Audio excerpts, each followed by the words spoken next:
एक गांव में विमला नाम की एक औरत रहती थी। एक दिन वो जंगल के रास्ते से जा रही होती है कि तभी उसे एक जख्मी गर्भवती गाय दिखाई देती है और वो उसे अपने घर लेकर आ जाती है। अरे विमला, ये क्या? तुम्हारे खुद के तो खाने के लाले पड़े हैं और तुम इस गाय को कैसे पालोगी? कोई बात नहीं, ये बेजुबान जानवर है, जैसे मेरा गुजारा होता है वैसे इसका भी हो जाएगा। कमला भाभी, आप चिंता मत करो, बस मेरी नौकरी लगने ही वाली है। उसके बाद विमला और मेरी शादी, बस फिर सब ठीक हो जाएगा। विमला घरों में काम किया करती थी और अपना और अपनी गाय का गुजारा करने लगी। विमला, तुम्हारी राम प्यारी तो बहुत सुंदर है। आओ बाहर देखो, मैं तुम्हारे लिए एक और गाय लाया हूँ। ये देखो, क्यों ना हम इसका दूध निकालकर बेचने का काम शुरू करें। इस तरह तुम्हें फायदा होगा। वैसे भी गांव में कहाँ अच्छा दूध मिलता ही है। बिरजू दूध वाला मिलावट करता है, गांव वाले मजबूरी में उससे दूध लेते हैं। वैसे भी तुम घरों में काम करती हो, मुझे अच्छा नहीं लगता। हाँ, तुमने सही कहा रमेश, ऐसा तो मैंने सोचा ही नहीं था। मैं इसका नाम गौरी रखूंगी। फिर अगले दिन से विमला गौरी का दूध निकाल कर बेचना शुरू करती है और देखते ही देखते उसे बहुत मुनाफा होता है। अरे यार, ये विमला ने तो सारा धंधा ही चौपट कर दिया। ये मेरी गाय थोड़ा सा ही दूध देती है, तो मैं क्या करूं? पानी तो मिलाना ही पड़ेगा। इसमें मेरी क्या गलती? कुछ तो करना ही पड़ेगा इस विमला का। अगले दिन विमला जंगल में राम प्यारी को घुमा रही होती है, तभी बिरजू उसे पकड़ लेता है। अरे विमला, तुमसे कुछ बात करनी थी। तो इतना दांत क्यों फाड़ रहे हो? करो बात। वो क्या है ना, तुम मुझसे शादी करोगी? हैं? हमारा काम तो एक ही है, मैं भी अकेला और तुम भी अकेली। अपनी शक्ल देखी आईने में, चलो फुटो यहाँ से। हाय हाय हाय हाय हाय हाय, तेरे नखरे! हम कोई बम्ब थोड़ी हैं जो फूट जाएंगे। लगता है तू ऐसे नहीं मानेगी। फिर इतना बोलकर बिरजू उसे मार डालता है। राम प्यारी घास चर के वापस आ जाती है। ओहो, ये कमबख्त गाय कहाँ से आ गई? छिप जाता हूँ। विमला को यहीं दबा देता हूँ, फिर जाकर इसकी गायों पर कब्जा कर लूंगा। उधर विमला एक चुड़ैल बन जाती है। गाय की तरह विमला की गायों को भी रूखी सूखी घास खाने को देता है और जब वो ज्यादा दूध नहीं देती तो परेशान हो जाता है और उन्हें मारने लगता है। ले और ले। विमला की गाय राम प्यारी दर्द से रंभाने लगती है और गौरी बिरजू को एक लात मारती है। नास मिटी, मुझे क्यों मार रही है? उधर गाय की आवाज सुनकर, राम प्यारी, ये तो मेरी राम प्यारी और गौरी की आवाज है। चुड़ैल अपने घर जाकर देखती है तो बिरजू उन्हें परेशान कर रहा होता है। अरे कमबख्त मारी, विमला को तो तू बहुत दूध देती थी, मेरी बारी में तुझे क्या मौत आ रही है? हैं? हाय हाय हाय हाय, दे दे दूध, दे दे दूध। चल चल चल चल, अब नखरे मत कर।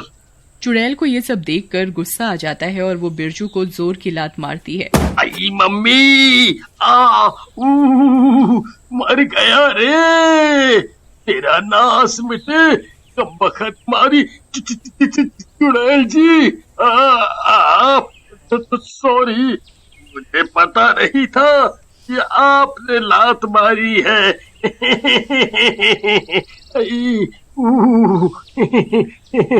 दांत मत फाड़, मुझे मारकर मेरी गायों को परेशान कर रहा है तू। तुझे मैं नहीं छोड़ने वाली अब। नहीं नहीं, मुझे माफ कर दो विमला बहन, तुम्हारी राम प्यारी बहुत दर्द में है। देखो ना, लगता है इसका बच्चा होने ही वाला है। विमला अपनी गाय को देखने लगती है। मेरी प्यारी गायों, तुम चिंता मत करो, मैं तुम्हें कुछ नहीं होने दूंगी। ये लो खाओ पेट भरकर। राम प्यारी और गोरी चुड़ैल से चिपक वहीं दूसरी ओर बिरजू गांव वालों को चुड़ैल के खिलाफ भड़काता है। अरे गांव वालों, गांव में चुड़ैल आ गई है। चुड़ैल, इसी तांत्रिक को बुलाओ, नहीं तो हम सबको वो जिंदा नहीं छोड़ेगी। अरे भाई, क्या कहते हो? कहाँ है चुड़ैल? चलो विमला के घर, मैं दिखाता हूँ। मशाले ले चलो, उसे वहीं जला देंगे। ओहो, ठीक है, चलो चलो चलो, मशाले ले लो। अरे, ये गांव वाले मशाले लेकर यहाँ क्यों आ रहे हैं? मुझे छिपना होगा। अरे भाई, कहाँ है चुड़ैल? हमको पागल समझे हो का? हम गांव का सरपंच हैं या घन चक्कर जो हमका पोपट बना दिए हो? भाग ले यहाँ से, नहीं तो इस मशाल से तुम ही को जला देंगे, कह देते हैं। अरे अरे नहीं नहीं, यहाँ चुड़ैल थी, विमला की चुड़ैल।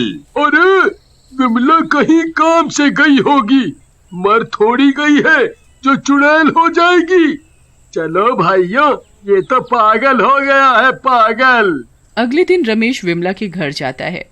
विमला, विमला, देखो मैं आ गया, मेरी नौकरी लग गई है। अरे कहाँ हो तुम? अब हम शादी कर लेंगे। चलो चलो आओ, आज ही करेंगे। अरे कहाँ हो? रमेश, अब हमारी शादी नहीं हो सकती। तुम कौन हो? मैं विमला। नहीं, तुम्हारा ये हाल किसने किया? मैं उसे जिंदा नहीं छोड़ूंगा। चुड़ैल उसे सारी बात बताती है, जिसे सुनकर रमेश को बहुत गुस्सा आता है। ये बिरजू ने ठीक नहीं किया, मैं उसे नहीं छोड़ूंगा, नहीं छोड़ूंगा। इतने में बिरजू एक तांत्रिक को लेकर विमला के घर आ जाता है। ए चुड़ैल, हिम्मत है तो आप बाहर आ। शोर सुनकर सभी गांव वाले भी वहां आ जाते हैं। चुड़ैल बाहर आती है और उसे देखकर सबकी आंखें फटी की फटी रह जाती हैं। बाबा, मुझे इस आदमी ने मार डाला है, आप इसका साथ मत दो। मुझे बहकाने की कोशिश मत कर चुड़ैल, तुझे मैं इस बोतल में कैद करके ही रहूंगा। जैसे ही वो तांत्रिक चुड़ैल को उस बोतल में कैद करने लगता है, तभी रामप्यारी और गौरी बाबा को जमीन पर गिरा देती हैं और बोतल टूट जाती है। अरे अरे नहीं, मर गया रे, बोतल तो टूट गई। भागो रे भागो, अपनी अपनी जान बचाकर भागो, भागो। अरे फर्जी बाबा, मुझे यहाँ अकेला छोड़कर कहाँ भाग रहा है? अरे नास मिटे, अब मैं क्या करूं? हाय रे हाय। देखा रमेश, इन इंसानों से तो मेरे ये जानवर ही अच्छे हैं। राम प्यारी, तुमने गर्भवती होते हुए भी मुझे बचा लिया। तभी राम प्यारी को दर्द होने लगता है और वो दर्द से रंभाने लगती है। रमेश जाकर जानवरों के डॉक्टर को बुलाता है और कुछ ही समय में उसे एक सुंदर सा बछड़ा होता है। कितना प्यारा है ये। मेरी प्यारी गाय, तुम ठीक हो ना? तुमने आज मुझे बचा लिया, और रमेश तुम्हारा भी शुक्रिया। अरे ये क्या हो रहा है भाई? अरे अरे डरो नहीं गांव वालों, ये मेरी विमला है, मेरी विमला। दैया रे दैया, ऐसे थोड़ी होता है रमेश, तुम झूठ बोल रहे हो। इसे गांव से जाने को कहो, नहीं तो हम इसे यहीं जिंदा जला देंगे। हाँ। अगले दिन गांव वाले मशाले लेकर फिर से आ जाते हैं। अरे ये विमला ही है, मैं झूठ नहीं कह रहा, विश्वास नहीं होता तो मैं अभी इसके साथ शादी कर सकता हूँ तुम्हारे सामने। रमेश, तुम ये क्या कह रहे हो? तभी रमेश आग जला लेता है और वहीं चुड़ैल के साथ शादी कर लेता है। अरे ये क्या नाटक है भाई? गांव वालों, इस पर विश्वास मत करो। गौरी गुस्से में बिरजू को अपनी सींगों पर उठा लेती है और रामप्यारी सरपंच की लुंगी खींचने लगती है। अरे अरे छोड़ दे, यहीं मेरी इज्जत का फालूदा करेगी क्या? फिर दोनों गायें सबको वहां ले जाती हैं जहां पर विमला की लाश होती है। विमला की लाश देखकर सबको यकीन हो जाता है कि बिरजू ने ही विमला को मारा है और उसे पुलिस के हवाले कर देते हैं। रमेश, मेरी दोनों गायों का ध्यान रखना। तुमने मुझसे शादी कर ली, अब मैं शांति से मुक्त हो सकूंगी। इतना बोलकर चुड़ैल रोते हुए अपनी दोनों गायों को गले से लगा लेती है। गाय भी रोने लगती हैं और फिर चुड़ैल गायब हो जाती है। मनकपुर नाम का एक छोटा सा शहर था। उसी शहर में सजनी नाम की बर्तन बेचने वाली रहती थी। सजनी बहुत ही सुंदर और चंचल स्वभाव की लड़की थी, इसीलिए हर कोई उसी से बर्तन खरीदना पसंद करता था। एक बार की बात है, सजनी रोज की तरह अपना बर्तनों से भरा टोकरा अपने सिर पर रखकर बेचने के लिए ले जाती है और जोर जोर से आवाज लगाती है, ले लो रे बर्तन ले लो। अरे सुंदर सुंदर प्यारे प्यारे सजनी के बर्तन सबसे न्यारे, ले लो रे बर्तन ले लो। अरे सुंदर सुंदर प्यारे प्यारे सजनी के बर्तन सबसे न्यारे। तभी सजनी की आवाज सुनकर शीला बहन आती है और सजनी से बोलती है, अरे ओरी सजनी, क्या बात है, आज बहुत दिनों में नजर आई हो, और जरा दिखाओ तो इस बार क्या नया बर्तन लाई हो। अरे शीला बहन, आपके लिए तो एक से एक मस्त बर्तन है, ये देखो पतीला, क्यों है ना आपकी तरह ही गोल मटोल प्यारा प्यारा। हाँ, बातें बनाने में तो सजनी एक नंबर है, चल ला दे ये पतीला मुझे, और ये पकड़ अपने पैसे। फिर सजनी शीला बहन को पतीला बेच देती है और अपना बर्तनों का टोकरा उठाकर आगे चल देती है। अरे रे, मैं कैसे भूल गई कि संजना मेम साहब के घर भी मुझे बर्तन देने थे। उन्होंने बोला भी था कि सजनी जब नए डिजाइन के बर्तन लाए तो मेरे घर जरूर आना। ऐसा बोलकर सजनी संजना मेम साहब के घर पर जाती है और आवाज लगाती है, ओ संजना मेम साहब, कहाँ हो? अरे मैं बर्तन वाली सजनी। सजनी की आवाज सुनकर संजना का पति मनदीप वहाँ आता है और सजनी से बोलता है, अरे बर्तन बेचने वाली, संजना तो अभी घर पर नहीं है। ऐसा करो, तुम थोड़ी देर अंदर इंतजार करो, संजना आती ही होगी। सजनी घर के अंदर जाकर जमीन पर बैठ जाती है। मनदीप के घर पर उसका दोस्त अंकित भी होता है। अंकित सजनी को बड़ी ही गंदी नजरों से घूरने लगता है कि तभी मनदीप अंकित से बोलता है, अबे क्या देखे जा रहा है उस बर्तन वाली को? अबे यार, ये बर्तन बेचने वाली तो मस्त आइटम है यार, तू तो इसके बर्तन देख रहा है। अरे जरा एक नजर इस बर्तन वाली पर तो डाल। अबे क्या कर रहा है? और तू इसे ऐसे घूरना बंद कर। अगर तेरी भाभी आ गई और तुझे इस बर्तन वाली को ऐसे घूरते हुए देख लिया ना, तो सच में भाई तेरे साथ साथ मेरा भी काम तमाम कर देगी। अरे यार, तू तो एक नंबर का फट्टू है। अबे चल जरा साइड हो जा, मुझे अपना काम करने दे। अरे बर्तन वाली, जरा मुझे भी तो अपने बर्तन दिखाओ, जरा मैं भी तो देखूं क्या क्या है तुम्हारे पास। हाँ साहब, ये देखो ना, हर तरह के बर्तन है मेरे पास। आप बताइए आपको क्या चाहिए? मुझे तो तू चाहिए, सजनी हंसते हुए बोलती है। अरे साहब, बोनी के टाइम पर क्यों मजाक करते हो? अच्छा तो ये देखो पतीला, पता है इसकी मार्केट में बहुत डिमांड है, बहुत ही मजबूत और टिकाऊ है ये पतीला, और कीमत भी बहुत कम है, इसकी बस 100 रुपए। आपकी मैडम तो इसे देखकर बहुत खुश हो जाएंगी। अरे मेरी अभी शादी नहीं हुई है। अच्छा तो चलो ये पतीला ही दे दो, और इसके मैं तुम्हें 100 नहीं पूरे 200 रुपए दूंगा। सजनी बहुत खुश हो जाती है और मनदीप से बोलती है, अरे साहब, लगता है मेम साहब को आने में देर लगेगी, अभी मैं चलती हूँ, और भी घरों में बर्तन बेचने हैं, मैं कल आऊंगी। ऐसा बोलकर सजनी अपने बर्तन का टोकरा सिर पर उठाती है और वहाँ से चल देती है। अगले दिन अंकित मनदीप के घर आता है और मनदीप से बोलता है, अरे यार, तेरी वो बर्तन वाली, क्या नाम था उसका? सजनी। हाँ वही सजनी आई नहीं आज बर्तन बेचने, उसने तो बोला था ना आज आने को। अबे अंकित, सुधर जा भाई, सुधर जा, नहीं तो किसी दिन बुरा फंसेगा। अरे यार, मैं तुझे तो ये मूवी की टिकट देना ही भूल गया। ये ले 2 मूवी की टिकट, तू और भाभी जी मजे से मूवी देखना। तभी वहाँ संजना आ जाती है और बोलती है, अरे वाह अंकित भाई साहब, हमारे लिए मूवी की टिकट, मैं तो जरूर देखने जाऊंगी, मगर शाम को तो वो सजनी बर्तन बेचने आने वाली थी। अरे आप आराम से मूवी देखने जाइए, बर्तन वाली को मैं कल लाने के लिए बोल दूंगा। फिर मनदीप और संजना मूवी देखने के लिए चले जाते हैं।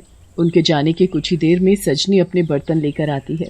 अरे आओ सजनी, मैं तो तुम्हारा ही इंतजार कर रहा था। साहब आप, पर मेम साहब कहाँ है? अरे तुम अंदर तो आओ, मेम साहब बस आने ही वाली है, तब तक तुम अंदर आकर बैठो। सजनी अंदर कमरे में जाकर बैठ जाती है और मुस्कुराते हुए अंकित से बोलती है, अरे साहब, आज भी बर्तन खरीदोगे क्या? आज तो और भी मस्त मस्त बर्तन है मेरे पास, ये देखो। सजनी अंकित को बर्तन दिखाती है कि तभी अंकित सजनी को कसकर पकड़, अरे साहब, ये क्या कर रहे हो? अरे छोड़ो, अरे छोड़ो मुझे। अरे तेरे बर्तन किसको लेने हैं? और तुझे मैंने छोड़ने के लिए थोड़ी ना पकड़ा है। अरे तेरे बर्तन नहीं, मुझे तो तू चाहिए, तू। अरे कमबख्त छोड़ मुझे। अरे कमीने छोड़, नहीं तो क्या कर लेगी? सजनी अंकित को जोर से धक्का मारती है और अंकित दूर जाकर गिरता है। अंकित फिर से सजनी के पास आता है और उसका हाथ पकड़ने की कोशिश करता है कि तभी सजनी अंकित को गुस्से से उसके गाल पर एक थप्पड़ मारती है। तूने मुझे थप्पड़ मारा, रुक और देख मैं तेरा क्या करता हूँ। ऐसा बोलकर अंकित गुस्से में सजनी के टोकरे से एक बर्तन उठाता है और सजनी के सिर पर जोर से मारता है। सजनी जमीन पर जा गिरती है और उसी समय उसकी मौत हो जाती है। तभी घर पर मनदीप आ जाता है और सजनी को जमीन पर पड़ा हुआ देखकर बोलता है, अंकित ये क्या किया तूने? हे भगवान, ये लड़की तो मर गई। अरे कुछ बोलेगा भी कि बस देखता ही रहेगा।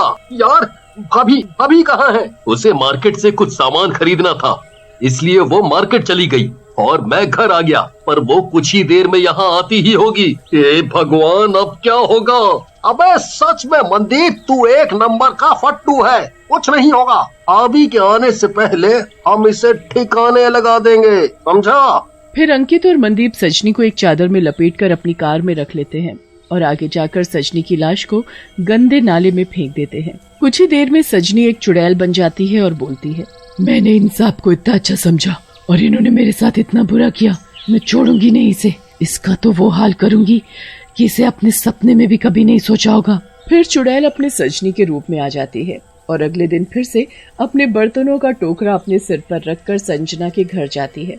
अरे संजना मेम साहब, अरे ओ संजना मेम साहब, अरे कोई घर में है क्या? अरे आ रही हूँ बाबा, आ रही हूँ। अरे सजनी तू है? मुझे माफ करना, मैं कल तुम्हें नहीं मिल पाई। अच्छा तो ये बता, जो मैंने बर्तन बोले थे वो सब लाई है ना तू? अरे तू यहाँ वहाँ क्या देख रही है? चल बर्तन दिखा। मेम साहब, वो साहब के दोस्त आज नहीं दिख रहे हैं।